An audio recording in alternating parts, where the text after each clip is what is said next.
আসসালামু আলাইকুম ওয়া রাহমাতুল্লাহি ওয়া বারাকাতুহু। সুপ্রিয় দর্শক, দেশ ও দেশের বাইরে যে যেখান থেকে আমাদের এই ভিডিওটি দেখতেছেন সবাইকে জানাই আন্তরিক শুভেচ্ছা ও অভিনন্দন। আজকে আমাদের ক্যামেরার সামনে যে আয়োজনগুলো দেখতেছেন এই আয়োজনগুলো কোনো সাধারণ আয়োজন না, তান্ত্রিক কবিরাজ নূর আমিন শাহর আয়োজন। উনি এই আয়োজনগুলো দিয়ে বিভিন্ন ধরনের সমস্যার সমাধান করে থাকেন। সমস্যাগুলোর বিবরণ: প্রেম ভালোবাসায় ব্যর্থতা, সংসারে অশান্তি, জায়গা জমির বিরোধ মেটানো, পরকীয়া প্রেম থেকে ফেরানো, শত্রু দুশমন দমন করা, জিন ভূতের আসর থেকে মুক্তি, কপিলকে বাধ্য করা, পাওনা টাকা আদায় করা ইত্যাদি। যত বড় সমস্যা হোক উনি 72 ঘন্টার মধ্যে সমাধান করে থাকেন। উনার সঙ্গে যোগাযোগ করবেন, স্ক্রিনের মধ্যে উনার মোবাইল নাম্বারটি দেওয়া থাকবে। তো আজকে সরাসরি উনার সঙ্গে আলাপ করব, ততক্ষণ আপনার সাথে থাকুন। আসসালামু আলাইকুম। ওয়ালাইকুম আসসালাম রাহমাতুল্লাহি ওয়া বারাকাতুহু। কেমন আছেন? এই তো আলহামদুলিল্লাহ ভালো আছি।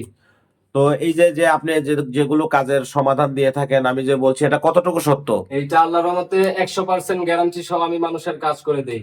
তো এই যে আপনি যে কাজগুলা করতেছেন, এই যে বিভিন্ন ধরনের কিতাব, বিভিন্ন ধরনের আয়োজন, এগুলো আপনি কোথায় থেকে সংগ্রহ করছেন? এগুলো আমাদের বাপ দাদা 14 গোষ্ঠী অনেক আগে থেকেই করে আসছে। বাবার পরে আমি সিরিয়াল পাইছি, তো এখন এগুলো আমার, এগুলো দিয়ে আমি মানুষের সেবা করি। তো আপনি যে এই যে কাজগুলা করেন, কাজের বিনিময়ে যে টাকা, এটা কি আগেই নিয়ে থাকেন নাকি কাজের পরে? আমি আমি কাজের আগে টাকা পয়সা নেই না, তবে কাজের জন্য যদি কিছু লাগে ওইটা তো তাদের দিতে হয়। কাজের আগে আমি 1 টাকাও নেই না, কাজের পরে আমার হাদিয়া দেয়। তো আপনার সাথে যদি যোগাযোগ করে তাহলে কিভাবে যোগাযোগ করবে? স্ক্রিনে আমার নাম্বারটি দেওয়া থাকবে, মোবাইল নাম্বার, ইমোতে অথবা হোয়াটসঅ্যাপে সরাসরি কলে যোগাযোগ করতে পারেন। তো দর্শক দেখতে পারলেন, উনি ভিডিও কলিং এর মাধ্যমে মানুষের সেবা দিয়ে থাকেন। আশা করি ভিডিওটি ভালো লাগলে চ্যানেলটি সবাই সাবস্ক্রাইব করবেন, আরো নতুন নতুন ভিডিও পাবেন। আসসালামু আলাইকুম ওয়া রাহমাতুল্লাহি ওয়া বারাকাতুহু।